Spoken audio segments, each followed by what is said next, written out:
하나님을 믿지 않는 사람들에게 예수 믿는 여러분들은 어떻게 보일까요?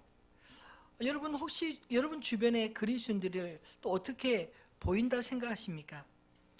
혹시 너무나 평범해서 별로 특징이 없는, 차이를 느끼지 못하는 그런 상태로 보여지지는 않을까요?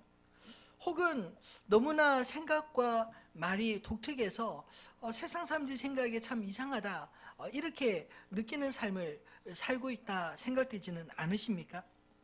만약 우리의 삶이 그저 세상 사람들과 별반 다를 거 없이 평범하게 살아가는 것처럼 보인다면 아마 그 사람의 주변에 예수님 때문에 일어난 일들은 별로 없으리라는 생각이 듭니다. 아무런 일도 일어나지 않고 그냥 그렇게 시간이 가지 않을까요? 그러나 만약 좀 이상하게 보인다면 어떨까요? 아마도 그 이상하게 보이는 것이 사람들에게 오해를 받을 수도 있고, 혹은 또 그 이상한 일 하게 보이는 것이 많은 사람들에게 또 많은 생각을 할 수 있는 그런 삶을 살아가지 않을까요? 오늘 우리가 읽은 이 본문의 말씀은 빌립보 성에 이 사도 바울 일행이 다니던 그 여정을 이야기하고 있습니다. 지난주 우리가 살펴본 것처럼 빌립보 성은 바울이 계획하고 간 것이 아니라 하나님이 환상 중에 부르셔서 간 성이었습니다. 그곳에서 어떤 일들이 있었을까요? 오늘 본문에도 보면 이 사도 바울 일행이 기도하러 가다가 한 귀신 들린 여종이 따라다니며 이 사도 바울 일행에 대해서 하나님이 종으로서 구원의 길을 너에게 알리는 자다, 전하는 자다, 이런 소리를 지르며 따르는 사람이 등장합니다. 그러던 어느 날 그 여인에게서 그 신통력이 사라지고 그것 때문에 화가 난 이 여종의 주인들이 이 바울 일행을 고소해서 매맞고 감옥에 갇히는 억울한 일을 당하게 되었습니다. 그리고 그 감옥에 가서도 이 바울 일행의 삶은 아주 독특하고 이상하게 보였습니다. 좋은 일 하다가 이런 봉변을 당했는데 너무나 억울하고 어디에라도 하소연하고 싶은 마음이 들지 않을까요? 근데 오히려 그들은 누군가를 탓하거나 원망하거나 신세 타령한 것이 아니라 오히려 그 감옥 안에서 하나님 앞에 기도하고 찬송하였다라고 말하고 있습니다. 그리고 난 이후에 그 마치 그 기도와 찬송 소리에 응답이라도 하듯 큰 지진이 그 감옥을 뒤흔들고 갇혔던 그 감옥 문이 열리고, 그리고 메었던 착고가 풀어지는 그런 기적이 일어난 것입니다. 이것은 곧 나가라는 사인 아닌가요? 그런데도 그들은 이상하게도 감옥을 나갈 생각을 하지 않고 간수가 오기까지 기다렸다가 자결하려고 하는 간수를 살려주는 이야기로 오늘 본문은 훈훈하게 맺고 있습니다. 저는 말씀을 묵상하면서 세상 사람들 눈으로 볼 때 사도 바울과 실라, 오늘 본문에 기록되어진 이들의 삶이 참 이상하게 보이지 않았을까라는 생각이 들었습니다. 왜냐하면 평범한 사람들이 누리고 평범한 사람들이 할 수 있는 그런 권리, 또 보통의 사람들이 가질 수 있는 그런 감정적인 격함, 이런 것들이 별로 보이지 않았기 때문입니다. 그러면서 동시에 저는 오늘 바울과 실라가 보여준 이런 모습들을 보면서 예수를 믿으면 우리 안에서 나를 통해서 어떤 일들이 일어날 수 있을까 하는 것을 묵상해 보았습니다. 아마도 예수를 믿을 때 우리를 바라보는 사람들이 혹 우리를 이상하게 볼지 모르지만, 그러나 그 이상함 속에는 오히려 사람들을 살릴 수 있는 그런 능력들이 나타나지 않을까요? 저는 오늘 본문에서 이 바울과 실라 안에 그들이 가졌던 그 특별함, 그 이상함의 첫 번째가 가진 자의 여유로움이 보였다라는 것입니다. 오늘 본문은 이 빌립보에서 바울 일행이 길 가다가 이 귀신 들린 여종을 만난 이야기로부터 시작하지 않나요? 이들이 다니는 곳마다 이 귀신 들린 여인이 쫓아다니면서 오히려 이 바울이 자신을 드러내고 자신을 설명해야 되는데 자신이 설명할 필요도 없이 이 귀신이 다니면서 떠들며 다니고 있는 것입니다. 뭐라고요? 이 사람들은 지극히 높은 하나님의 종으로서 구원의 길을 너희에게 전하는 자다. 여러분 한번 생각해 보십시오. 요즘 같은 PR 시대에 그 PR하기 위해서 뭐 광고도 내고 그러지 않나요? 이 사도 바울 일행이 빌보에 왜 왔습니까? 복음 전하기 위해서 왔습니다. 사람들에게 구원의 길을 알리기 위해서 왔습니다. 그들은 하나님의 종으로 왔습니다. 자신의 입으로 말하는 것보다 오히려 그 지역에서 잘 알려진 많은 사람들이 그들에게 자신의 문제를 그 귀신 들린 여종에 가서 그 점을 치고 돈을 주고 점을 치는 이런 사람이었는데 바울 일행은 돈도 안 주고 자신에 대한 이야기를 사람들에게 동네방네 소문을 그것도 하루가 아니라 여러 날 따라다니면서 그러니 얼마나 일석이조 효과가 있겠습니까? 저 같으면 그냥 내버려 둘 것 같아요. 왜냐하면 내가 말 안 해도 나에 대해서 이렇게 막 소문을 잘 내주니까 내가 복음을 전할 때 얼마나 도움이 되겠습니까? 예를 들어서 그런 생각이 들지 않나요? 그런데 바울은 이 사람이 쫓아다니면서 하는 말을 몹시 괴로워했습니다. 그리고 이 여종을 괴롭히는 귀신에게 이렇게 말합니다. 그 귀신에게 이르되 예수 그리스도의 이름으로 내가 내게 명하노니 그에게서 나오라. 그랬더니 귀신이 그 즉시로 그 여인에서 떠나간 것입니다. 근데 문제는 여기서부터입니다. 사실 이 여종은 주인이 있었는데 한 명이 아니라 여러 명이었다고 말하고 있습니다. 이 주인들이 이 여종이 벌어오는 돈으로 주인이 각각 그 나누어 가진 사람이었는데 이 여종이 이 점을 쳐서 이 돈을 벌어왔는데 귀신이 떠나가고 나니까 점을 칠 수 있을까요? 못 치는 겁니다. 이제 아무 능력이 없는 그냥 평범한 여종일 뿐이니까 너무 화가 나서 이 여종을 귀신을 쫓아낸 바울과 실라를 고발하기에 이르렀습니다.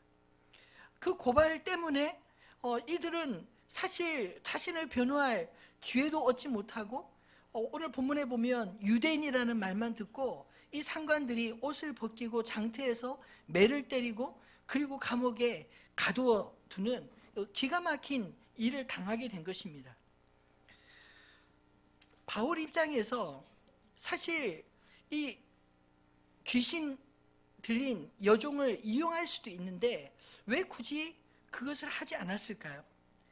아마도 이 바울은 복음 전하는 자로서 그 귀신의 입을 의지하기보다 자신의 주인이신 하나님을 의지하는 자로 살았기 때문 아니겠습니까? 그에게는 그런 여유가 있었기 때문에 이 귀신 들린 여종을 이용하기보다 그 여종의 주인들은 이 사람을 여종을 통해서 자기 이익을 취했지만 이 바울은 그 여종을 통해서 자신의 이익, 사람들에게 자신을 알리는 일을 원치 않았다라는 것입니다. 근데 이 바울과 실라에게서 보여지는 더 큰 여유는 그가 감옥에 있었던 삶을 통해 더 잘 보여지고 있습니다. 그는 억울하게 감옥에 간 것 아닌가요? 정당한 재판도 거치지 않았습니다. 유대인 신분이라는 신분 때문이었는지 고소당하는 것만으로도 재판 없이 매맞고 감옥에 갇혔습니다. 또 감옥이라는 그 환경은 매우 거칠지 않나요? 간수들 눈치 보랴, 다른 고참 죄수들 눈치 보랴 참 바쁘지 않겠습니까? 더군다나 너무나 억울하기 때문에 누구라도 하소연하면서 내가 어떻게 하면 이 감옥에서 빨리 빠져나갈 수 있을까? 그거를 궁리하고 그거를 빨리 빠져나갈 그런 길만 찾지 않았을까요?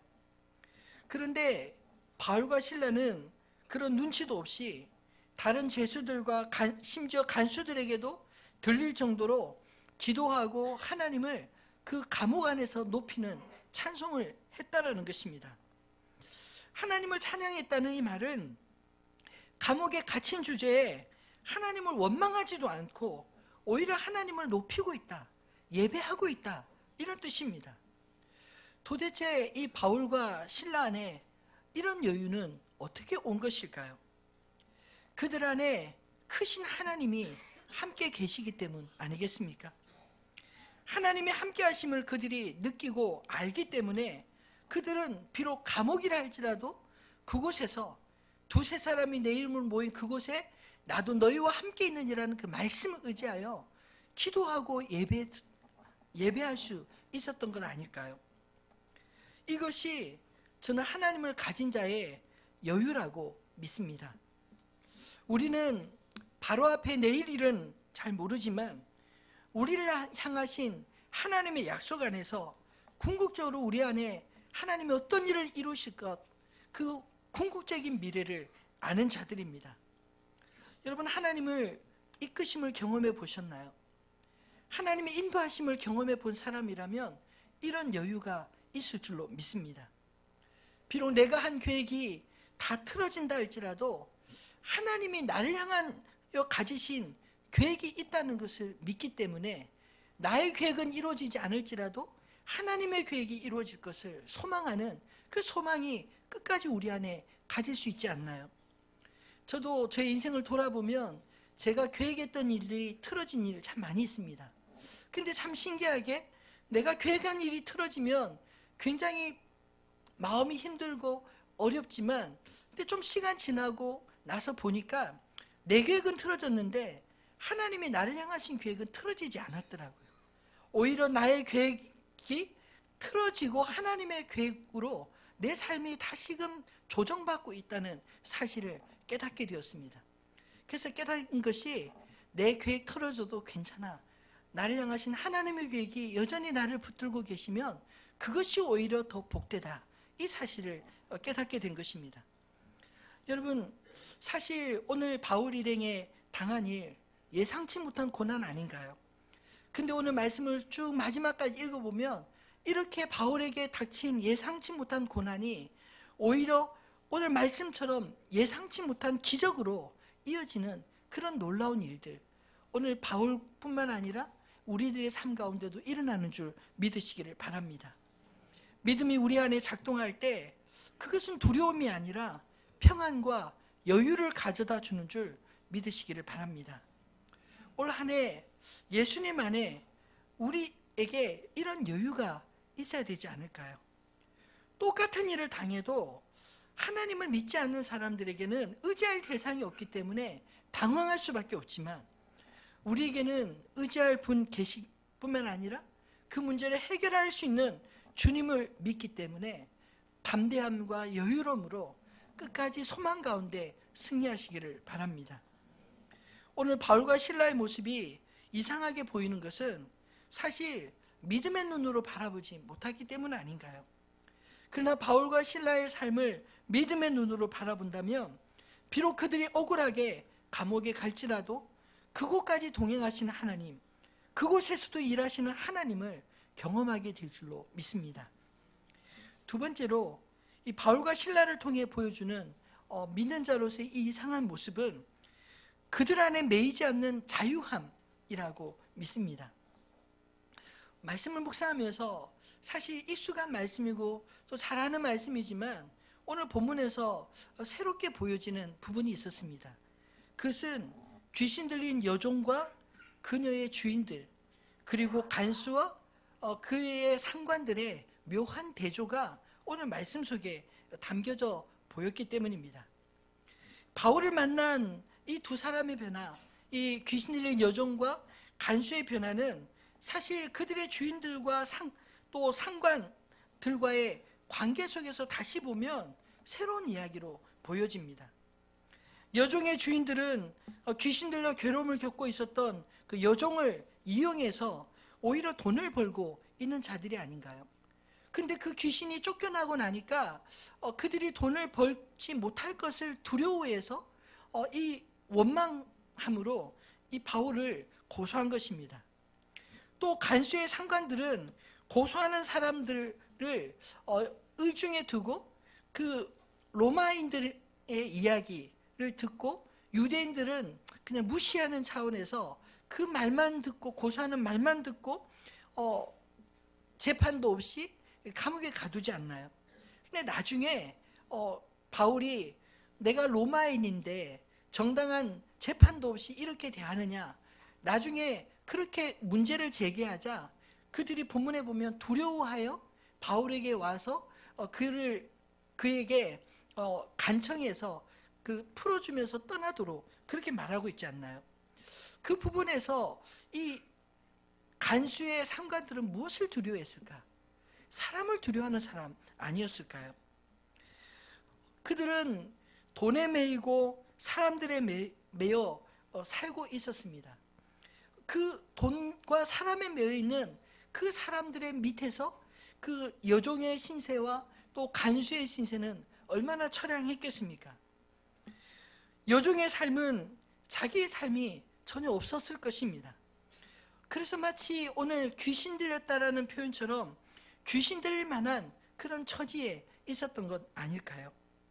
간수의 삶 역시 죄수들이 도망갔다고 생각해서 스스로 자결하려고 하는 모습을 보면 그가 얼마나 상관들에 매여 살아가고 있었는지, 한편으로는 책임감도 강할 수 있지만 또 한편으로는 그 상관들을 두려워하며 살고 있었는지를 보여주는 단면의 모습이 아닐까요?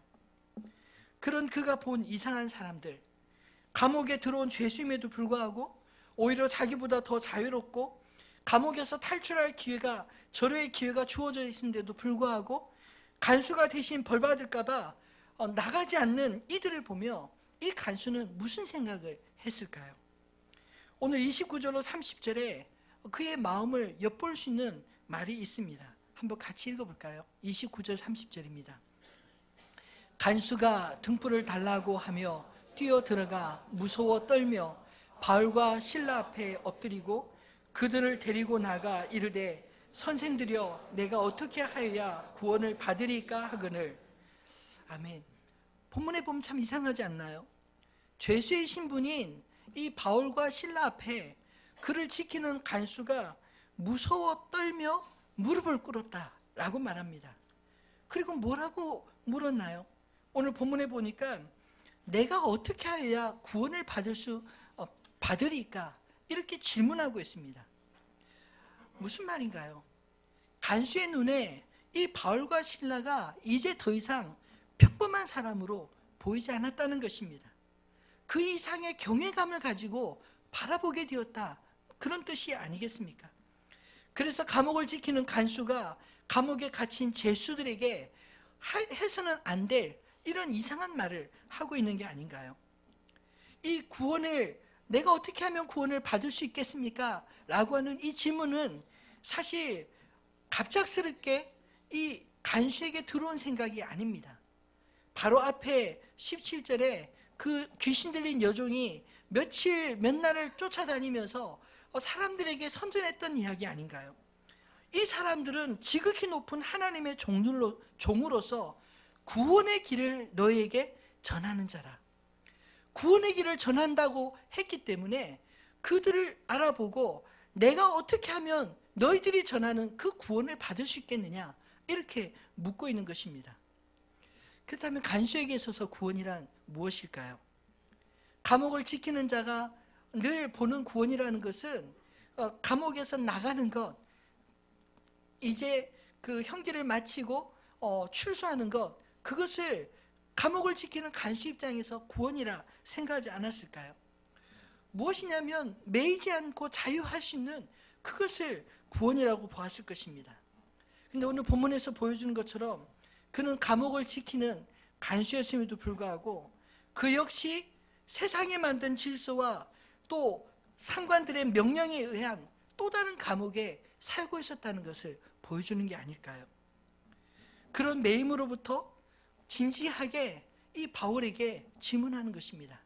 선생들이여, 내가 어떻게 하여야 구원을 받을 수 있겠습니까? 여러분, 세상 사람들이 다 자유롭게 보이고 아무런 것에 매이지 않아 보여도 사실 어떤 인간도 진정한 자유를 누리지 못하는 어디인가 매여 살아가는, 종으로 살아가는 그런 삶을 살아가고 있지 않나요? 오늘 여종의 신세나 간수의 신세나 오늘 우리의 신세나 다를 바가 무엇입니까? 어쩌면 이 질문은 이 간수만의 질문이 아니라 이 세상을 살아가는 모든 사람들, 진정한 자유를 갈망하는 사람들의 대표적인 질문이 아니었을까요? 그 질문에 대해서 사도 바울은 이렇게 설명하고 있습니다. 주 예수를 믿으라. 그리하면 너와 내 집이 구원을 받으리라. 사랑하는 성도 여러분, 우리 인생의 참된 구원은 예수 그리스도를 믿음에서부터 출발하는 줄을 믿으시기를 바랍니다. 세상 사람들은 믿는 사람들을 이상하게 볼지 모르지만 사도 바울과 실라 안에 있었던 진정한 자유함, 그 소망, 그것은 사실은 궁극적으로 모든 사람들이 갈망하는 구원이었습니다. 그 이상함이 오히려 신비함으로 보여질 때 그 이유를 궁금해하는 사람들이 오늘 간수와 같이 이렇게 물어올 날이 있지 않을까요? 그럴 때를 위해서 베드로전서 3장 13절로 17절은 우리가 항상 준비되어야 한다고 말씀하고 있습니다. 어떤 준비인가요? 한번 말씀을 읽어보겠습니다. 또 너희가 열심으로 선을 행하면 누가 너희를 해하리요? 그러나 의를 위하여 고난을 받으면 복 있는 자니 그들이 두려워하는 것을 두려워하지 말며 근심하지 말고 너희 마음에 그리스도를 주로 삼아 거룩하게 하고 너희 속에 있는 소망에 관한 이유를 묻는 자에게는 대답할 것을 항상 준비하되 온유와 두려움으로 하고 선한 양심을 가지라. 이는 그리스도 안에 있는 너희의 선행을 욕하는 자들로 그 비방하는 일에 부끄러움을 당하게 하려 함이라. 선을 행함으로 고난받는 것이 하나님의 뜻일진데 악을 행함으로 고난받는 것보다 나으니라. 아멘. 그렇습니다. 너희 마음을 그리스도를 주로 삼아 거룩하게 하고 너희 속에 있는 소망에 관한 이유를 묻는 자에게는 대답할 것을 항상 준비하되 온유와 두려움을 하라. 여러분, 우리 삶에 이런 소망이 넘쳐나기를 주님의 이름으로 축원합니다. 내 삶에 이런 소망과 자유함, 그리고 앞에서 말씀한 이 여유가 있을 때 그것이 도대체 무엇일까? 저 사람에게 있는 그 자유와 그 여유가 도대체 어디에서 오는 것일까? 이것을 궁금해서 물어오는 사람이 반드시 있을 것이라는 겁니다. 그때 우리 안에 나의 인생의 목적, 내 인생의 주인 되신 예수 그리스도를 소개하면 할 수 있는 그런 기회가 찾아오지 않겠습니까? 여러분, 진정한 자유란 무엇일까요? 진정한 자유는 그 어떤 것에도 매이지 않을 수 있는 것입니다. 오늘 본문에 보면 감옥에 갇혀 있고 착고에 묶여 있어도 이 사도 바울과 실라 안에 진정한 자유가 엿보이지 않나요? 감옥조차 하나님의 사람들을 묶어줄 수 없어 스스로 큰 지진으로 풀어내고 있지 않습니까? 그것을 목격한 이 간수의 변화는 진정한 자유를 향한 갈망이었습니다.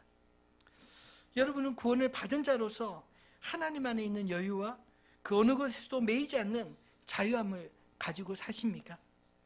아니면 오늘 간수와 같이 구원을 받고자 하는 자로 하나님의 길을 찾고 계시지는 않으신가요? 바라기는 하늘빛 우리 교회 안에 이런 여유와 자유함이 넘치는 성도님들이 많아지시기를 주님의 이름으로 축원합니다. 복음은 자유케 하는 능력입니다. 진리를 알지니 진리가 너희를 자유롭게 하리라 라신 말씀처럼 진리 안에서 자유함이 있을 때 이런 넉넉한 여유도 생겨날 수 있는 게 아닐까요? 말씀을 맺겠습니다. 주 예수를 잘 믿으시기를 바랍니다. 주 예수를 믿으라, 이 말을 좀 더 쉽게 표현한다면 예수님을 당신의 주님으로 영접하라, 주님으로 믿으라, 이런 뜻입니다. 여러분, 우리 안에 나도 모르는 나의 주인들이 참 많이 있습니다. 돈이 주인이 되기도 하고, 직장이 주인이 되기도 하고, 가족들 중에 어떤 누군가가 주인이 되기도 하고, 또 뭐 직장 상사가 주인이 되기도 하고, 그 주인들이 참 많이 있습니다. 주 예수를 믿으라, 이 말의 의미는 너 인생의 주인을 바꾸라, 이런 뜻입니다. 그리하면 너가, 그리고 너를 통해서 너희 가정이, 너희 집이 구원을 받으리라, 이런 뜻 아닌가요? 무엇으로부터 구원을 받습니까? 오늘 여종의 주인들과 상관들의 이야기처럼 돈과 사람들로부터의 구원, 그것들로부터 만들어진 그 시스템으로부터의 구원, 그 구원이 경험하게 되는 것 아닐까요? 하나님을 주인으로 모신 삶의 여유와 자유함을 누리게 될 줄로 믿습니다. 예수를 나의 주인으로 그의 종으로 산다는 것은 하나님 안에서 하나님을 가진 자이기 때문에 주님이 내 안에, 내가 주님 안에 있을 때 내가 무엇인지 원하는 대로 구하면 하나님께서 그대로 이루어 주시리라 말씀하지 않나요? 우리는 그런 하나님을 믿는 자입니다. 그 믿음이 우리를 넉넉하게 만들고 그 믿음이 우리를 참으로 자유하게 만들 줄로 믿습니다. 세상 사람들과 다른 방식으로 살아가는 것이 세상 사람들이 보기에 어쩌면 이상하게 보일지 모릅니다. 저는 오늘 말씀을 묵상하면서 세상 사람들의 눈에 그 짧은 시간에 이 빌립보 사람들의 눈에 이 바울과 실라 또 디모데 이 누가 같은 사람들이 얼마나 이상하게 보였을까. 그 이상하게 보였지만 그 이상함이 많은 사람들을 생각하게 만들고 또 그 이상함의 능력이 오히려 그 사람들이 궁극적으로 갈망하던 여유와 자유를 얻게 하고 그리고 그 짧은 시간 빌립보를 지나갔을 뿐인데 그곳에 하나님의 교회가 세워지는 그런 기적 같은 일들이 일어나고 있지 않나요? 예기치 못한 고난이 예기치 못한 기적을 만드는 일들이 하나님의 사람들을 통해 이루어지고 있다는 것입니다. 우리의 삶 가운데 우리가 원하는 대로만 살지 못할 것입니다. 그러나 원하지 않을지라도 하나님이 함께 하시는 삶을 살 때 우리 안에서 하나님의 행하시는 일들이 분명히 표적처럼 나타날 줄로 믿습니다. 그것이 하나님이 믿는 사람이 이 땅에서 우리가 그리스도의 복음의 증인으로 살아가는 삶의 방식들이 아닌가요? 오늘 저와 여러분이 겉으로 보기에는 자유하게 보일지 모르나 사실은 돈과 사람들에 매여 살아가고 있는 사람들에게 돈이 내 인생의 주인이 아니고 사람이 내 인생의 주인이 아니고 그 어떤 시스템이 내 인생의 주인이 아니라 나의 주인은 예수 그리스도이십니다. 그분이 나의 자유이십니다. 그렇게 고백하고 그것을 보여줄 수 있는 그런 믿음의 사람들 다 되시기를 주님의 이름으로 축원합니다.